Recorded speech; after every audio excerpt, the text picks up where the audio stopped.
মশলা নেই অথচ মশলাদার, দেখতে অত্যন্ত লোভনীয় হয়েছে। এই রকম গরমের দিনে এই রকম একটা নিরামিষ রেসিপি যদি দুপুরে অথবা রাতে লাঞ্চ অথবা ডিনারের পাতে পাওয়া যায় তাহলে কেমন লাগবে বন্ধুরা। চলুন রেসিপিটা কিভাবে হয়েছে সেটাই আপনাদের সঙ্গে শেয়ার করি। এখানে রেসিপির জন্য অবশ্যই পটল লাগবে। এখানে আমি কয়েকটি ফ্রেশ পটল নিয়ে নিয়েছি। এই পটলগুলো এখন আমি কেটে নেব। তরকারির জন্য পটল আমরা সাধারণত একইভাবে কেটে থাকি। এই যে মাঝে মাঝে একটু করে খোসা রেখে দিয়ে থাকি, কারণ খুব বেশি নেতিয়ে না যায়। এইভাবেই পটলগুলোকে আমি ছাড়িয়ে নিলাম। আর এখানে আমি পটলগুলো গোটায় রেখে দেব। তো পটলগুলো আমার ছাড়ানো হয়ে গেছে। এখন পটলগুলোকে পরিষ্কার করে জলের মধ্যে ধুয়ে নেব। এরপর এখন মশলা করে নেব। এখানে নিলাম 1 চামচ হলুদ গুঁড়ো, 1 চামচ লঙ্কার গুঁড়ো, 1 চামচ জিরা গুঁড়ো, আর আছে 1 চামচ ধনিয়া গুঁড়ো। এরপর অল্প একটুখানি জল দিয়ে ঠিক পেস্ট বানিয়ে নেব।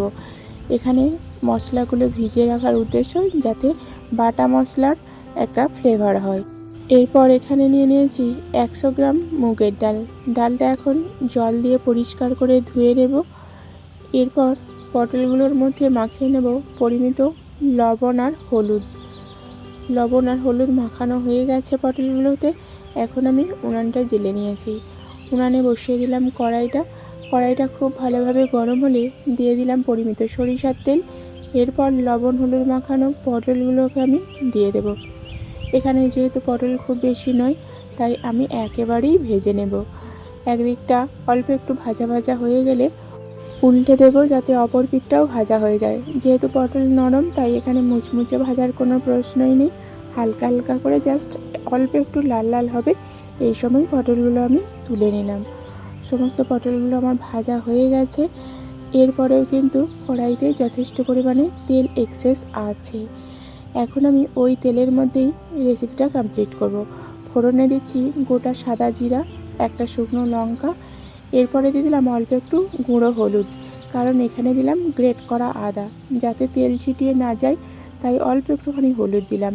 এখন দিয়ে দিলাম হিং, যেহেতু নিরামিষ রান্না হিং দিলে টেস্টটা ভালো হয়। এরপরে দিয়ে দিলাম গুঁড়ো মশলা ভেজানোটা। এরপর বেশ কিছুক্ষণ কষিয়ে নেব। মশলা থেকে তেল ছেড়ে এলে দিয়ে দেব আগে থেকে ধুয়ে রাখা মুগের ডালটা। ডালটা ঝরঝরে হয়েই গেছে তাই মশলার সঙ্গে খুব ভালোভাবে কষানো যাবে। দেখুন কষাতে কষাতে অনেকটাই ঝরঝরে হয়ে গেছে মশলা সহ ডালটা। এরপর দিয়ে দিলাম মশলার বাটি ধোয়া অল্প একটুখানি জল। এরপর আবারও বেশ কিছুক্ষণ ধরে কষিয়ে নেব যাতে মশলা বা ডালের কাঁচা গন্ধ না থাকে।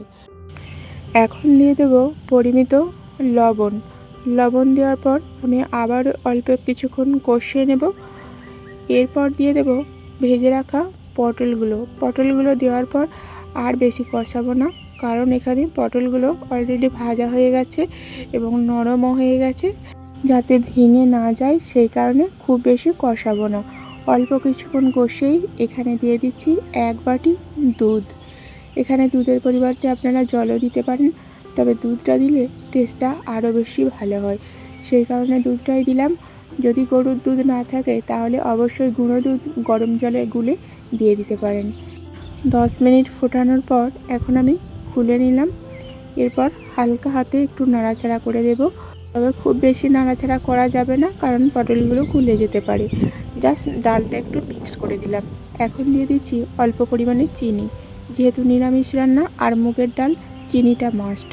এরপরে দিয়ে দিলাম অল্প একটু গরম মশলা পাউডার। এরপর আবারও একটু নাড়াচাড়া করে দিচ্ছি যাতে চিনিটাও গলে যায় এবং গরম মশলাটা খুব সুন্দরভাবে মিক্স হয়ে যায় রেসিপির সঙ্গে। তো বন্ধুরা রেসিপিটা আমার কমপ্লিট। শুধুমাত্র মুগের ডাল আর পটল দিয়ে এইরকম একটা অত্যন্ত সুস্বাদু অত্যন্ত লোভনীয় নিরামিষ রেসিপি আপনাদের কেমন লাগলো অবশ্যই কমেন্ট করবেন। যদি ভালো লেগে থাকে তাহলে রেসিপিটা ফলো করে অবশ্যই বাড়িতে বানিয়ে নেবেন। বন্ধুরা আজ তাহলে আসি, আবারও দেখা হচ্ছে পরবর্তী ভিডিওতে নতুন একটা রেসিপির সঙ্গে।